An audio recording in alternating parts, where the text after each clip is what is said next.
This video is sponsored by REN.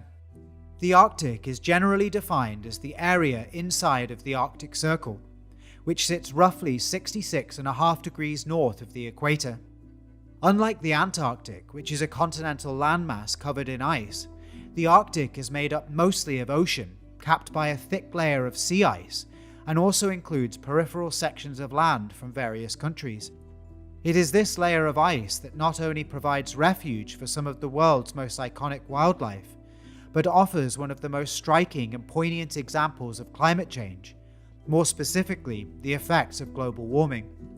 At over 1,500 pounds, the polar bear is the world's largest terrestrial carnivore, and like many Arctic animals, thrives in the cold and struggles to survive in warmer climates.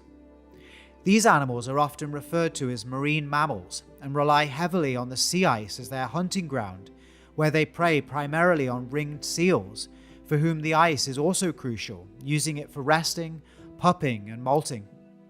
From the same clade, Pinnipedia, the walrus is another gigantic mammal whose migratory patterns are based on the position and availability of the sea ice, where amongst other uses they leave their pups while diving for food. There are countless other species for whom the Arctic sea ice is vitally important, including the mythical-looking narwhal, who hunt underneath it, and the beluga whale, whose territory is being increasingly encroached upon by vessels of many kinds as the sea ice melts away and the navigable passages widen. While the size of these ice caps does naturally fluctuate, both seasonally and over long periods of time, according to NASA, the recent rapid decline cannot be explained by natural variability alone. Rather, it is attributed to the rise in global temperatures, causing the sea ice to melt at unprecedented rates. While the Arctic is certainly the most obvious example of an area suffering the effects of our changing climate, there are many other ways that rising temperatures and more extreme weather are putting the Earth's biodiversity at risk. Before we explore these effects, however, I want to take as concise a look as possible at what exactly is meant by the terms climate change and global warming, what is causing this issue, and ultimately, to what degree are we responsible. The United Nations defines climate change as long-term shifts in temperatures and weather patterns. The concept of climate change is extensive, with the term weather encompassing a wide range of phenomena, including rain, snow, wind, clouds, and thunderstorms, to name but a few. Global warming, on the other hand, refers specifically to the rise in global average temperature and is often used to refer to the sharp increase in the last few decades. In addition to creating a long list of serious implications for human beings, this abrupt change in climate is one of the largest problems faced by some of our favorite wildlife, for whom adaptation is significantly harder or simply not possible at all. To say that the human effect on climate change is a contentious issue would be an understatement. One of the points that causes the most contention in the argument for human culpability is the fact that Earth's climate has been changing constantly for billions of years, going through periods that are both cooler or warmer than it is today. In fact, it was only 10 to 20,000 years ago that the giant ice sheets that covered a large portion of the northern hemisphere during the peak of the last ice age began to recede. Since then, temperatures and sea levels have risen naturally, along with many other naturally occurring changes in climate. Bearing this in mind, why are so many describing our current situation as a crisis and calling for serious immediate action? The human effect on climate change and this urgency can be best understood by exploring two things: the greenhouse effect and the Industrial Revolution. The greenhouse effect refers to an essential natural process that acts as the Earth's insulation, which is made possible by a layer of gases in the Earth's atmosphere, including carbon dioxide, methane, and nitrous oxide, that prevent some of the sun's heat from escaping, keeping the temperature on Earth at a comfortable level.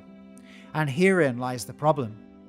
Up until the Industrial Revolution, these gases were mostly produced by naturally occurring processes.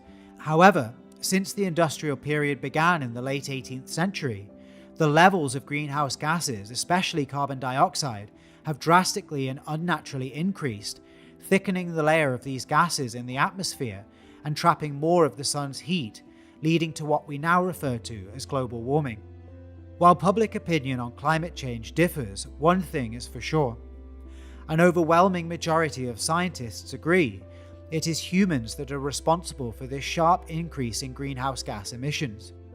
To quantify this, a 2021 survey published in the Environmental Research Letters Journal reviewed over 88,000 peer-reviewed climate-related studies, of which well over 99% agree that climate change is mainly caused by humans. In addition to certain types of agriculture, deforestation, and cement manufacturing, the main culprit in increasing greenhouse gas emissions by quite some margin is the burning of fossil fuels to produce energy, which releases carbon dioxide into the atmosphere and is the main driver behind global warming. As individuals, we use this energy for a variety of different things, from taking flights and powering our cars, to heating our homes and cooking our food. While undertaking these activities, the effective amount of carbon dioxide released into the atmosphere is known as our carbon footprint, which is something you can calculate and offset with today's sponsor, Ren. Ren is a subscription service that enables you to calculate your carbon footprint and then offset it with a range of plans which are super flexible, allowing you to contribute what you can. Once you've signed up, you'll receive monthly updates on where your money is being spent, like this Amazon Rainforest Protection Program that uses technology to detect and report illegal deforestation, protecting not only the valuable trees that absorb our CO2 emissions, but the wealth of biodiversity in the Amazon. Ren specializes in finding projects like these and specifies in detail why they have chosen each project, so you can rest assured your contributions are spent where they're needed the most. If you're thinking about your impact on the planet, offset your carbon footprint with Ren. The first 100 people who sign up using the link in the description will have 10 extra trees planted in their name. Thank you to Ren for sponsoring this video. Global warming is the central point of discussion when addressing climate change and has complex and far-reaching implications. But if temperature fluctuations are normal, how do we know that humans are responsible? This graph shows data collected by analyzing ice cores in Antarctica and estimates the Earth's temperature over the last 800,000 years. This graph also uses paleoclimate data to estimate temperature histories for the past 1500 years, which until recently has been relatively stable. Finally, this graph uses data collected with modern instruments to show changes in global land and ocean temperatures from the late 19th century to 2019, with the most drastic rise in temperatures occurring from around the 1970s to today. We'll come back to this figure at the end of the video. The most recent Intergovernmental Panel on Climate Change, or IPCC report compiled in 2021, highlighted a list of changes the world is experiencing, all of which have major consequences for both humans and the natural world around us. In terms of effect on biodiversity, one of the most alarming is the impact on coral reefs, which are often referred to as the rainforests of the sea for the amount of biodiversity they support.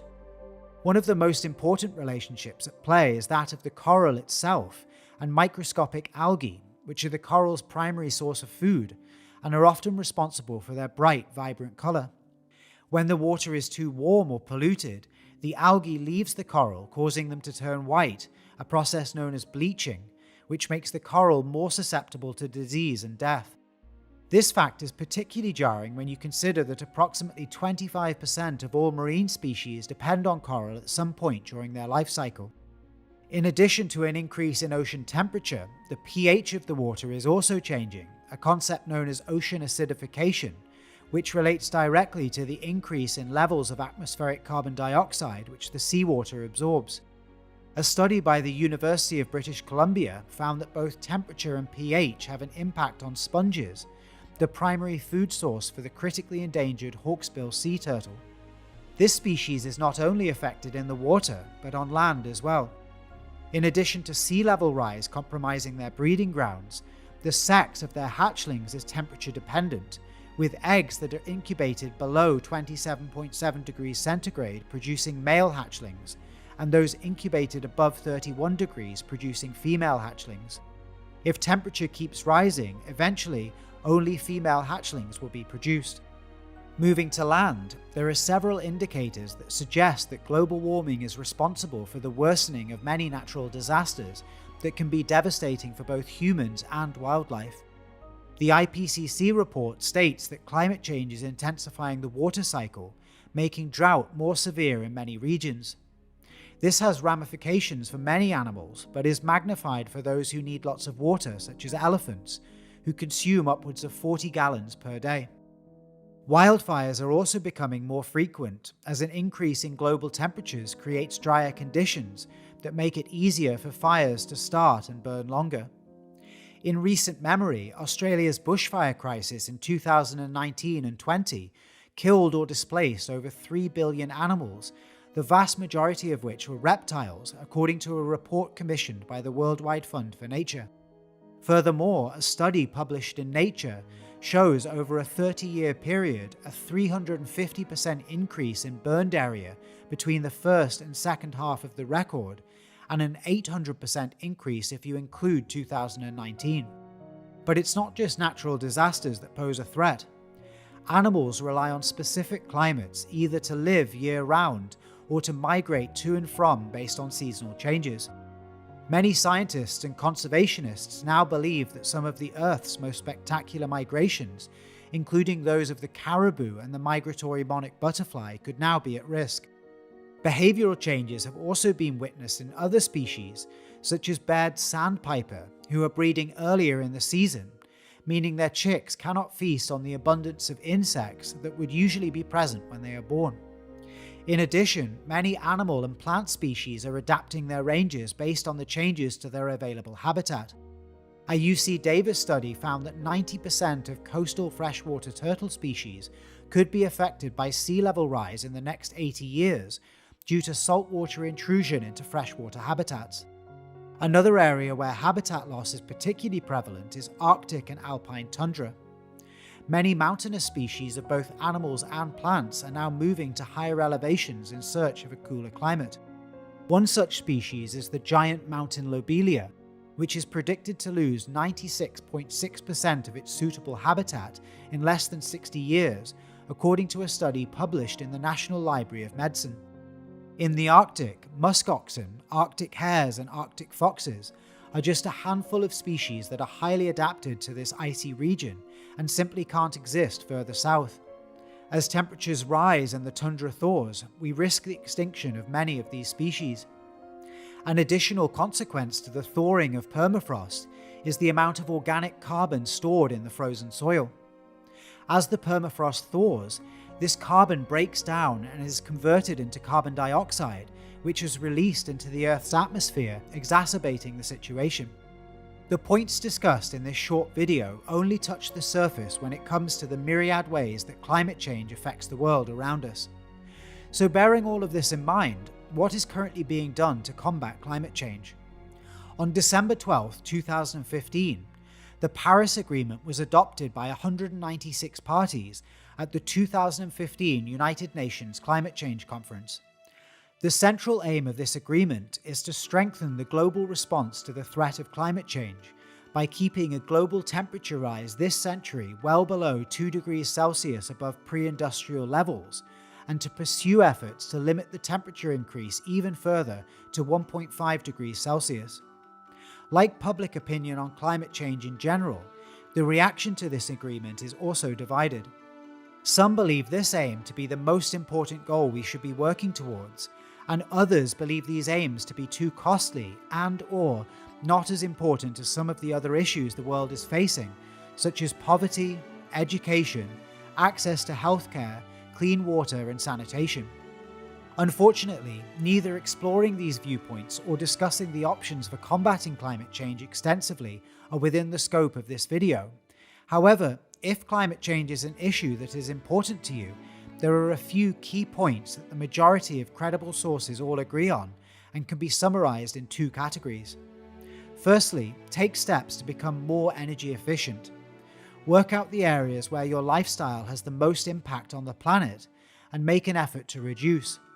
Turn off lights when you leave the room, take more public transport, eat more meat-free meals, and use more renewable energy. And secondly, research and vote. The impact of that vote will be different depending on which country you live in. In what areas is your country having the most impact on the planet, And are there more sustainable solutions that you can vote and/or lobby for? The world is an incredible place, and with substantial and sustained effort, we can keep it that way. Click here if you'd like to explore the 12 most unique national parks in Europe. Thank you so much for watching.